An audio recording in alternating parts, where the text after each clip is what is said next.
दोस्तों नमस्कार, स्वागत है आप सभी का पीके एजुकेशन कोर्स पर। ये घटना चक्र इंडियन मॉडर्न हिस्ट्री में आपके साथ डिस्कस कर रही हूँ, उसी में 5 पार्ट आज हम डिस्कस करेंगे आपके साथ। और एक चीज़ इसमें ये है कि ये सारे के सारे क्वेश्चन रिपीटेड हैं, कई बार एग्जाम में पूछे गए हैं और पूछे जाने की पूरी उम्मीद है। ये बहुत छोटी सी क्विज होती है 8-10 मिनट की, आप उसको अगर एक बार रिवाइज कर लेंगे तो आपके लिए क्वेश्चन बहुत ज़्यादा उपयोगी होंगे एग्जाम के लिए। तो बिना देर के हुए शुरू करते हैं अपने चैप्टर की तरफ और बढ़ते हैं कि क्या क्या क्वेश्चन इसमें हैं। 10 क्वेश्चन मैं आपके साथ डेली डिस्कस करती हूँ। इसमें उस क्षेत्र की पहचान करें जहां से यूरोपवासियों को सर्वोत्तम सोरा या अफीम प्राप्त होता है। इससे पहले के पार्ट अगर आप देखना चाहते हैं तो आपको लिंक आई बटन में मिल जाएगा, पूरी सीरीज है, या फिर आपको डिस्क्रिप्शन में मिल जाएगा, आप वहां से उसे देख सकते हैं। तो ऑप्शन ए है बिहार, ऑप्शन बी है गुजरात, बंगाल और या फिर मद्रास। अगर आप पीडीएफ के लिए जुड़ना चाहते हैं तो पीडीएफ आपको मिल जाएगी, आप जाएंगे पीके एजुकेशन कोर्स के नाम से टेलीग्राम पर, आपको वहां पर पूरी पीडीएफ मिल जाएगी। तो इसमें क्या ऑप्शन सही हो जाएगा? बिहार, गुजरात, बंगाल और मद्रास। तो अगर देखा जाए इसमें तो क्या ऑप्शन होगा, देखिए बिहार यहां पर सही ऑप्शन हो।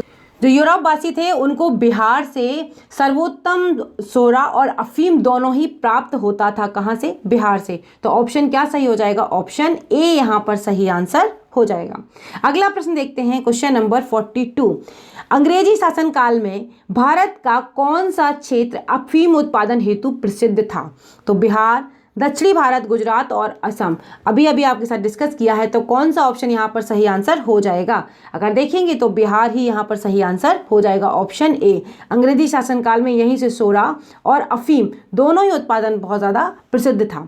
अगला प्रश्न देखते हैं, क्वेश्चन नंबर 43। क्वेश्चन नंबर 43 है, निम्नलिखित यूरोपियों में से कौन सा एक स्वतंत्रता पूर्व भारत में व्यापारी के रूप में सबसे अंत में आए? वीडियो देख रहे हैं और अच्छा लग रहा है तो प्लीज़ लाइक शेयर करना बिल्कुल ना भूलें, और अगर चैनल पर नए हैं तो सब्सक्राइब कर दीजिएगा, बेल आइकन को प्रेस कर लीजिएगा, ताकि जब भी मैं कोई नया वीडियो डालूं आप हमेशा हमसे जुड़े रहें। अब देखते हैं इसमें ऑप्शन ए क्या कह रहा है, डच, दूसरा इंग्लिश और फ्रांसीसी और पुर्तगाली। अभी मैंने आपको बताया था, किस ट्रिक से बताया था, बताइए इसमें कौन लास्ट में आया था? मैंने आपको बताया था PDAF।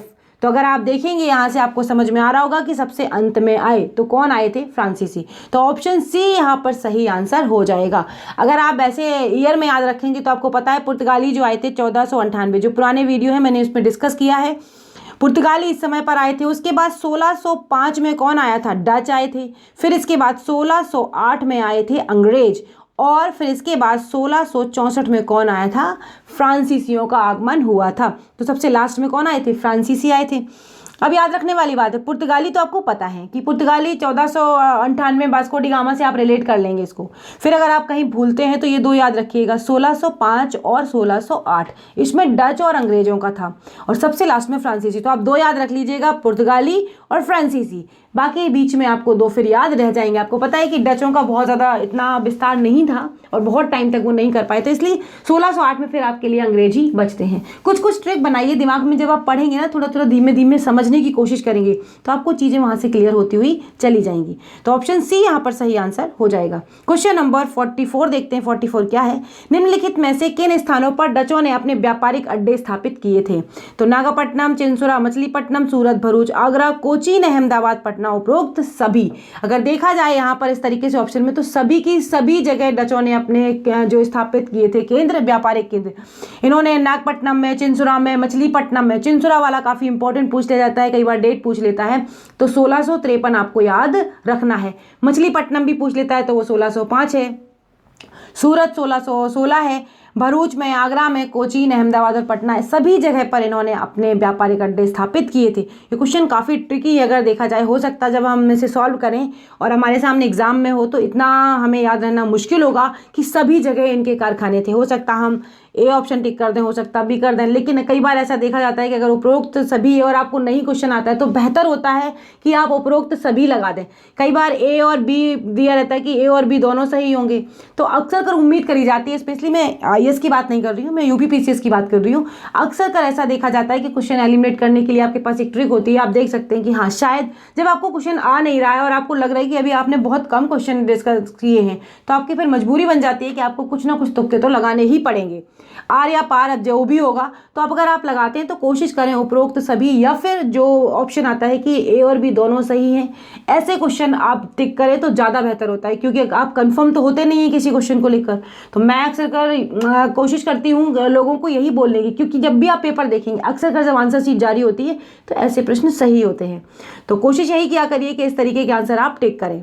क्वेश्चन नंबर 45 देखते हैं। निम्नलिखित पर विचार कीजिए। मृदा के स्वरूप तथा उपज के गुणों के आधार पर भूमि राजस्व का मूल्यांकन, युद्ध में चलती फिरती तोपों का उपयोग, तंबाकू और लाल मिर्च की खेती। अगर आपको एक भी पॉइंट इसमें से पता है तो आप जान लेंगे कि यहाँ पर ऑप्शन सही नहीं है। अगर आप देखेंगे तंबाकू और लाल मिर्च की खेती किसकी देन थी, ये जो थी पुर्तगालियों की देन थी, ना कि अंग्रेजों की। तो अगर अंग्रेजों की भारत में जब ये देन थी ही नहीं तो तीसरा ऑप्शन यहाँ से गलत हो जाता है। तो तीसरा इसमें है तो ये भी सही नहीं होगा और इसमें से कोई भी नहीं। अब बाकी देखते हैं। युद्ध में चलती फिरती तोपों का प्रयोग भी हमें पता है किसने किया था, बाबर के समय पर इनका प्रयोग हुआ था, तो इसका भी आपको पता है, तो ये भी ऑप्शन सही नहीं होगा यहाँ पर। और मृदा के स्वरूप तथा उपज के गुणों के आधार पर भूमि राजस्व का मूल्यांकन ये सबसे पहले किया गया था पूर्व शेरशाह सूरी और अकबर के द्वारा ऐसा किया गया था, तो इसलिए ये भी सही नहीं। इसमें कोई भी ऑप्शन यहाँ पर सही आंसर नहीं होगा। ऑप्शन डी यहाँ से सही आंसर हो जाएगा। आपको ये काफ़ी इंपॉर्टेंट चीज़ें हैं, पूछा गया है अलग से भी एग्जाम में कि तंबाकू और लाल मिर्च की खेती किसकी देन है, पुर्तगालियों की। युद्ध में चलती फिरती तोपों का प्रयोग हमने बाबर के समय पर बताया। और मृदा के स्वरूप तथा उपज के गुणों के आधार पर भूमि राजस्व का मूल्यांकन शेरशाह सूरी और अकबर के द्वारा किया गया था। तो ऑप्शन यहाँ पर कोई भी सही नहीं होगा। अगर सही पूछते तो तीनों सही हो जाते। तो ऑप्शन यहाँ पर देखा जाए ऑप्शन डी यहाँ से सही आंसर है। ये कोई भी चीज़ें अंग्रेजों की देन नहीं थी। क्वेश्चन नंबर आगे देखते हैं। आगे क्या है, किसने ईस्ट इंडिया कंपनी के बारे में टिप्पणी की कि कंपनी एक असंगति परंतु यह उस व्यवस्था का भाग है जहां सब कुछ ही असंगत है। तो देखिए इसमें किसके बारे में बात करी जा रही है। अगर देखा जाए वॉरेन हेस्टिंग, जीबी मैकाले और लॉर्ड क्लाइव हेनरी डुरांस, तो इसमें अगर देखेंगे तो ये बात करी जा रही है जीबी मैकाले के द्वारा। लॉर्ड मैकाले ब्रिटेन का जो राजनीतिक कवि और इतिहासकार दोनों ही था। इसने 1834 से लेकर 1838 तक ये भारत के सुप्रीम काउंसिल में लॉ मेंबर का कमीशन या प्रधान, लॉ कमीशन का प्रधान रहा था।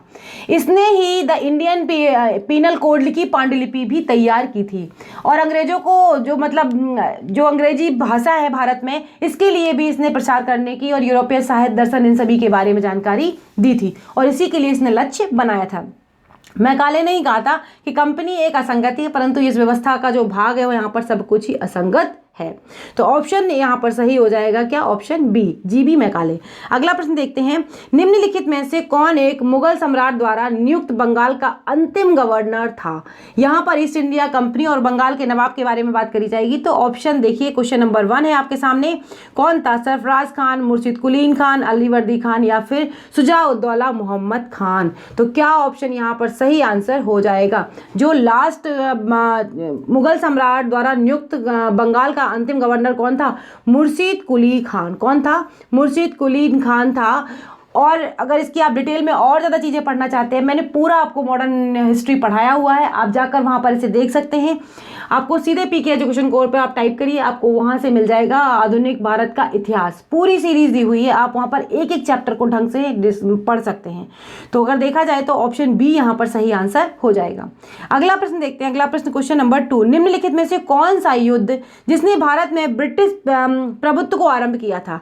बक्सर की लड़ाई, प्लासी का युद्ध, मैसूर की तीसरी लड़ाई और 1857 का स्वतंत्रता संग्राम। तो क्या ऑप्शन यहाँ पर सही आंसर हो जाएगा। हम जानते हैं कि जो भारत में प्लासी का युद्ध था जो हुआ था 23 जून, कई बार पूछा जाता है, 23 जून 1757 को हुआ था और ये रॉबर्ट क्लाइव के नेतृत्व में हुआ था। किस किस के बीच हुआ था, बंगाल के नवाब और सिराजुद्दौला के बीच। इसमें हुआ क्या था, इसमें सिराजुद्दौला हार गया था। पूरी की तरीके से ये क्या था, एक प्लानिंग थी पहले से ही।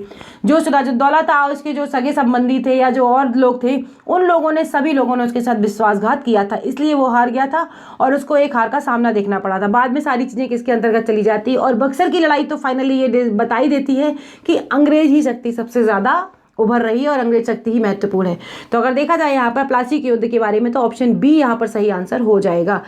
प्लासी के युद्ध के बारे में दो चीज़ें बहुत महत्वपूर्ण है, एक तो ये कहाँ पर हुआ था और दूसरी बात ये है कि प्लासी का युद्ध जो किस ईयर में हुआ था, तो आपको पता होना चाहिए 23 जून 1757 को ये हुआ था और रॉबर्ट क्लाइव के नेतृत्व में और बंगाल का नवाब सिराजुद्दौला के बीच में हुआ था और षड्यंत्र का ये शिकार था। मेंस में पूछा जाता है कि प्लासी के युद्ध को आप किस तरीके से देखते हैं। सिराजुद्दौला लॉर्ड क्लाइव द्वारा परास्त हुआ था कहाँ पर? प्लासी के, बक्सर के, मुंगेर और बाड़ीवास। तो अभी जस्ट डिस्कस किया है आपके साथ, तो आपको पता है कि प्लासी के युद्ध में सिराजुद्दौला लॉर्ड क्लाइव के द्वारा परास्त हुआ था। ऑप्शन ए यहाँ पर सही आंसर हो जाएगा। अगला प्रश्न देखते हैं। अगला प्रश्न क्या है? Question number 4। भारतवर्ष में ब्रिटिश साम्राज्य का संस्थापक कौन था? Warren Hasting, Lord Amherst, Lord Clive और लॉर्ड विलियम बेंटिक। तो हम जानते हैं, इसमें आपको पता है, ज़्यादा सोचने की ज़रूरत नहीं है। जब प्लासी के युद्ध के बाद रॉबर्ट क्लाइव को ही माना जाता है, तो रॉबर्ट क्लाइव ही यहाँ पर ऑप्शन सही आंसर हो जाएगा। ऑप्शन क्या सही हो जाएगा? ऑप्शन सी यहाँ पर सही आंसर हो जाएगा। ये छोटा सा क्विज था, छोटा से 10 क्वेश्चन थे जो मैंने आपके साथ डिस्कस किए। आपको वीडियो अच्छा लगा हो तो प्लीज़ लाइक कर देना, शेयर कर देना। चैनल पर नए हैं तो सब्सक्राइब कर लेना, बेल आइकन को जरूर प्रेस कर लें, ताकि जब भी मैं कोई नया वीडियो डालूं आप हमेशा हमसे जुड़े रहें। अगले वीडियो में फिर मिलेंगे, तब तक के लिए बाय बाय दोस्तों, नमस्कार।